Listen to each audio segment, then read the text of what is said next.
Okay, interview Calum McIntyre. Well, Calum, your 6th away game on the bounce, a 1-1 draw tonight at Rushall Olympic. What's your thoughts? Very pleased with the points return over 6 games, 11 points from 6 games on the road. Pleased with the second half performance. Thought we asked questions, worked chances, forced a very good save from the opposition goalkeeper, and probably should have done more with the moments that we had in the game. Disappointed to have wasted the first half, and ultimately disappointed with the result. So, like I say, pleased with the points return overall, but this game in isolation, I think we had an opportunity to back a really positive result up on Saturday, and we've fallen short tonight. Scrappy first half, as you say, but you really came out looking keen to get on with things on the second half, and you won that penalty early and put yourself in a great position. Yeah, the games on artificial pitches are tough, and I don't mean they're tough for both teams. They're just different, and particularly different than what you play on when you play on the grass pitches. So you prepare for that. So I thought the first half lacked quality, and my frustration is you can talk tactically, you can have mentally all the things that you want to do. You can feel like you get yourself in a really good place and in the right place, but you have to execute stuff technically, because that's where you rely on your quality coming through. And we've perhaps got fullbacks in crossing positions there that have kicked the ball over the bar and are really disappointed in terms of their output. We've put the ball across the box, we've had a centre midfielder running in the box and cleared the bar, and I don't mean a host of missed chances, just poor quality in terms of execution in moments where technically you've got to do it. The second half thought we were better, and ultimately I don't really believe in the phrase final ball, but there's things I wish we'd done differently in and around the final third. So satisfied with the overall performance, because pleased with the second half, but I do feel on the back of a really positive result on Saturday, tonight was an opportunity to kick on.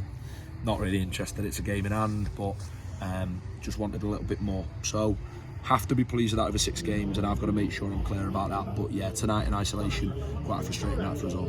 Obviously you went in front via a penalty and then got one given against you. Any qualms about that decision? I think we're all bored about talking about refereeing decisions at every level, aren't we? So watched Monday Night Football last night, and it was dominant. Love Monday Night Football. They talked tactically, and Gary Neville, Jamie Carragher, Freddie Lundberg last night, they're not talking about anything tactically, they're talking about refereeing decisions.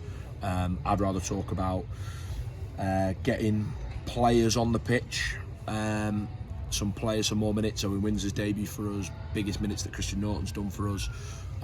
Being able to get Ollie Hayward on the pitch, we thought was really good, and again more minutes in the legs. I'd rather talk about what a fabulous save their goalkeeper's made to keep Charlie Caton's header out. I'd rather find the positives, and not in a naive way, but I just think we're all bored, aren't we, at every level of football, talking about refereeing decisions.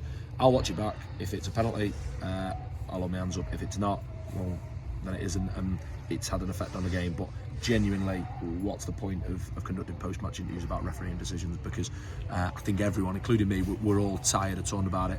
Referee's got the job to do, he's given a decision, let's get on with it. So all your away games are finished, now you've got a whole host of home games? Yeah, it feels like it's because of the cup, isn't it? Because they're every other week. It does feel like your home away pattern goes out the window. So yeah, the aways are really tough. I've talked about that in the week, that they're really demanding physically. It's a tough schedule for the players, and we've had to have a real go on the road, and I'm pleased. We had a point to target, we wanted 10 points, and that was a tough point to target. Bear in mind, we do that from every 6 games, whereas to do that from 6 aways is really tough. But we got off to a flyer, disappointed with the Darlington performance and result.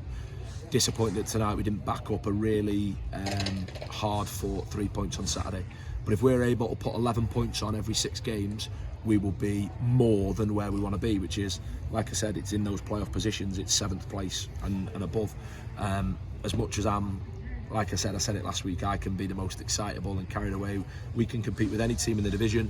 Stuff's gone against us earlier in the season, which potentially limits our ambitions, but we are right in it, having a focus on let's go and get promoted, and let's try and do it through a playoff situation.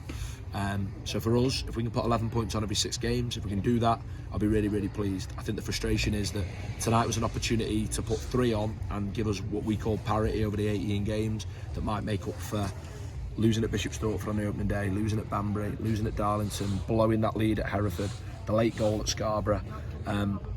We're coming out on the wrong side of fine margins at times, and you need to make sure that we take responsibility for that, because tonight was an opportunity. We've done enough to get a point. but ultimately I think that was probably a fair result if we're going to be as wasteful technically as we were. But like you say, we move on to a run of home games. What I hope is the players get a brilliant reception back at the Diva, because they've worked so hard on the road, but it's going to be demanding again Saturday, Tuesday. I'm not happy about the fixture schedule, I won't hide from that. To have been penalised for how well we've done in the FA Cup, to then be penalised because a county cup takes priority. We have a schedule where we're Saturday, Tuesday again next week on the barest of bones. That's tough, but what I've learned is that's us at our best. We'll roll our sleeves up, we'll get ready for that, and like I say, certainly look forward to some home comforts over the coming weeks. And final word on Owen Windsor's debut? Yeah, pleased. Good option for us, but technically he was very good, got in good areas, pulled one across the box, and we were always sort of going to cap him at 60 minutes tonight, and perhaps he was growing into the game even more, and we took him off. Pleased, and look, equally, while we're talking about individuals, delighted that Matty Williams made his 100th appearance tonight for Chester with 94 starts. He's a credit to himself. Love working with him, someone I think a lot of. Want to push him, and he knows that all the time. Push him. So you're right, Owen wins his debut, but I think it's important to note that Matty Williams has been terrific, and sort of be such a young lad and played the amount of games you have for one club and do as well as he have. I'm really pleased for him. So he won't be marking it the way he wants with a win, but I think it's still important to make note that he's been a terrific player for us and will continue to be, and it's important we mark that sort of 100 games.